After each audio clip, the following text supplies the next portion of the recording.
Hello, welcome back to the YouTube channel. I am Nick from Australia. Welcome to the Sunday football review for round 12 of the NRL, the final day of Indigenous round. We saw two games of football today. We saw the Cronulla Sharks smash the Gold Coast Titans down there at Coffs Harbour, 38 points to 10. And we saw the Newcastle Knights cause a huge upset over the Manly Warringah Seagulls, 18 points to 10. Before I get into the review, guys, make sure you guys like the video. Subscribe to the channel if you're new around here. I guarantee you won't be disappointed. And comment your thoughts on both games today in the comment section below. But let's get into it. The first game, man, Cronulla.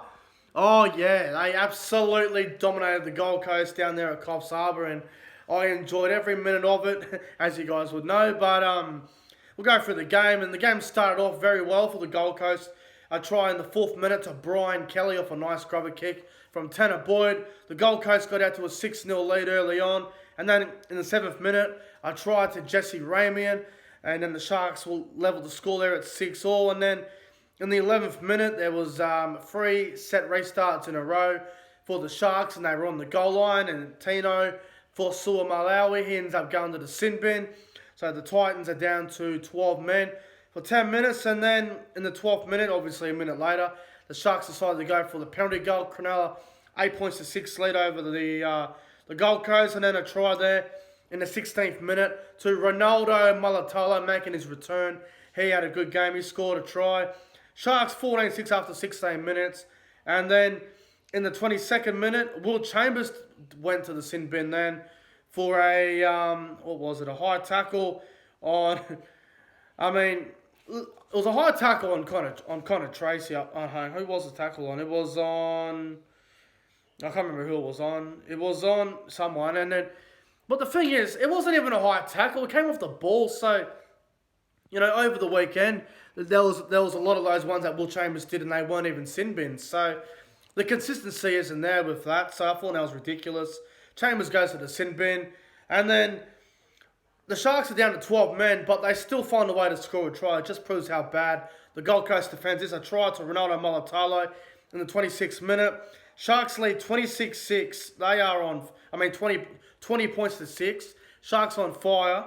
And then in the 33rd minute, a try to Jack Williams. It was a pretty soft try he scored. And half-time, Cronulla 26, Gold Coast 6.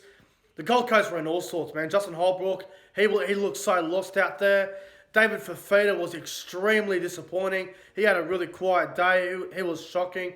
And the Sharks were rolling the Gold Coast. And I was thinking to myself, well, if Cronulla keep going, they will win. The Gold Coast are a side where they can come back. Because, their attack's been okay this year, but the defence has been shocking. And in the second half, Britton Okora got sin bin for a professional foul. And then there was a try to Jaden Brayley. So the Sharks again scoring with 12 men on the field. I did it about 3 or 4 times, which is insane. Cronulla lead 32 points to 6. A nice try to Blake Brayley. And I'm saying, well, game over. And then a try to Connor Tracy in the 57th minute. Sharks 38-6. And then Jamal Fogarty got sin bin for a professional foul.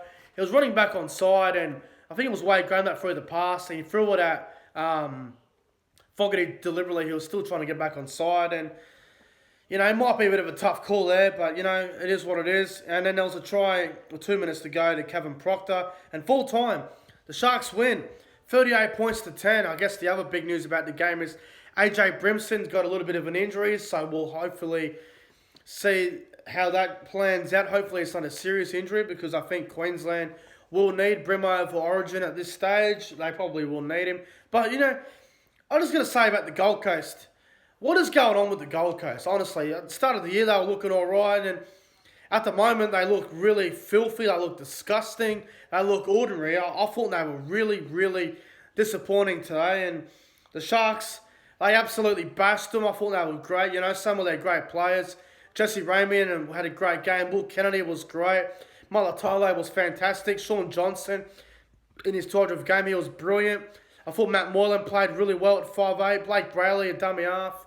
Some of their forwards as well. Toby Rudolph, Britton Okora, even Talakai and Jack Williams off the bench. They were excellent, I thought. And for the Gold Coast, there's all sorts of things going on there. Like I've been saying, if Fafita doesn't play well, and Tino has a bit of a quiet game. The Gold Coast won't do anything, and I think today's game just proves why the Gold Coast are not a top 8 side yet. I don't believe they are finals material. They concede so many points. They've conceded 36 against the Broncos. They conceded a lot of points against, I guess you could say, less opposition.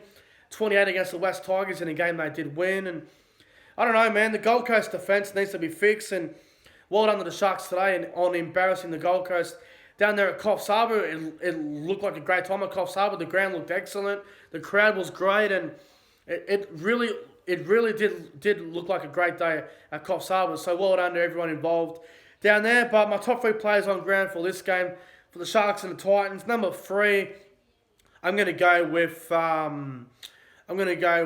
Will Kennedy. Number 2, I'm going to go with Ronaldo Mulatalo. Number 1, my man of the match, I'm going to go to Sean Johnson. I thought he was outstanding, and he gets my man of the match in the Sharks over the Gold Coast. Now let's go on to the other game, this game between Manly and Newcastle, or Newcastle and Manly, however you want to put it. It was very stop-start game. It wasn't a quality game by any means. Both sides were. I thought Manly were really poor today. Newcastle don't have much attack in them without Pearce and Ponga, but they did well to get the job done. And it all started off in the 11th minute. The first try of the game went to Brad Parker.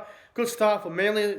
They were leading 4-0 after 11 minutes, and then 25th minute, a bit of a knock on there. I think it was Bradman Best, and then Jason Sub ran about 60 metres, 95 metres down the field and scored.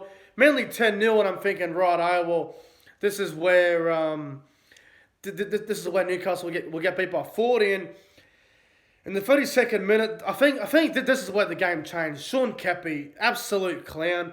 A late shot there. It was a dog shot. I don't know why he did it. Sean Keppie just doing stupid stuff. He ends up going to the sin bin. And then there was a try in the 35th minute there to Stafford Toa. Manly still led 10 points to 6.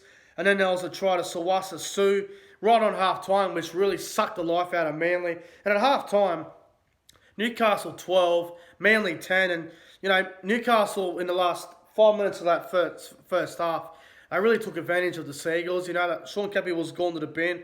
They had the 13-12 advantage, and I thought Newcastle handled that period really well. Manly really struggled in that period, and half-time, Knights up 12-10. I'm thinking, right, if I was Manly, I wouldn't be panicking, but Des Hasler would be absolutely fuming. So then in the second half, couple of things where I thought were things that were a bit stupid. In the 49th minute, Lachlan Fitzgibbon gets penalised for a so-called crusher tackle. It clearly wasn't.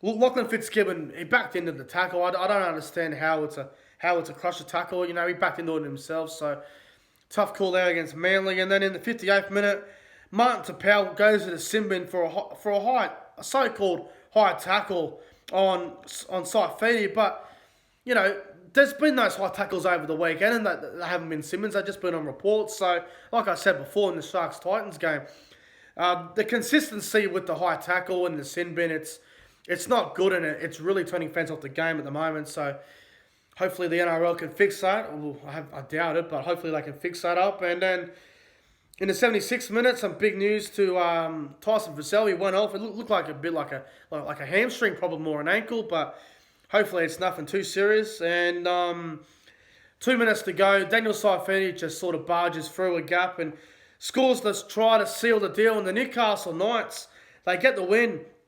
18 points to 10. And also David Clemmer went to the sin bin for a high shot on Ben Trebojevic, who came on with 2 minutes to go, but there was no point of it. And Clemmer goes to the bin for a high shot, but far out, Manly.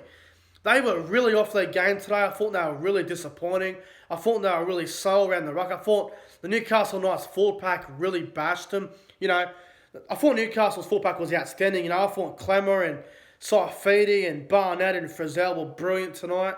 I thought Connor Watson had a great game at 5'8". Moved to fullback late in the game. I thought he was excellent. Also, I thought Jaden Bradley played really well as well. And, the Newcastle Knights, they really frustrated Manly. They kept Tom Trebojevic fairly quiet, which was a bit of a surprise to see. But, every player has their quiet games here and there. We've seen Cleary have a quiet game. We've seen Tedesco have a quiet game. So the big name players, they can have quiet games. But, Doesn't happen very often. And, for Manly, the only players I can really say who were good for them today was probably Martin Tapau. I thought he had a real go. And Morgan Harper, I thought he tried really hard as well. But I think Sean Kepi will be copping a spray from Des Hasler. I don't think Sean Kepi will be happy going home tonight. I think he'll be a bit upset because I think Cherry Evans and Des and all those other leaders in the Seagulls will be giving Kepi a spray. But full credit to the Newcastle Knights. They deserved to get the win this afternoon. They really did a good job on Manly, and the forward pack really stepped up. But my top 3 players on ground for this game between Newcastle and Manly, I'm going to go number 3. I'm going to go with David Clemmer. I thought he was excellent. Number 2, I'm going to go with Connor Watson. And number 1, my man of the match, I'm going to go with Daniel Saifiti. I thought he was dynamite this afternoon, and I thought he was outstanding. But guys, that's it for the Sunday Football Review. If you guys enjoyed the video, make sure you guys go ahead and like, comment, and subscribe to the channel. And I'll see you guys probably in the next hour or so for another video, because the New South Wales Origin team will be released very soon. So, guys, thanks for watching, and I will see you guys in the next one.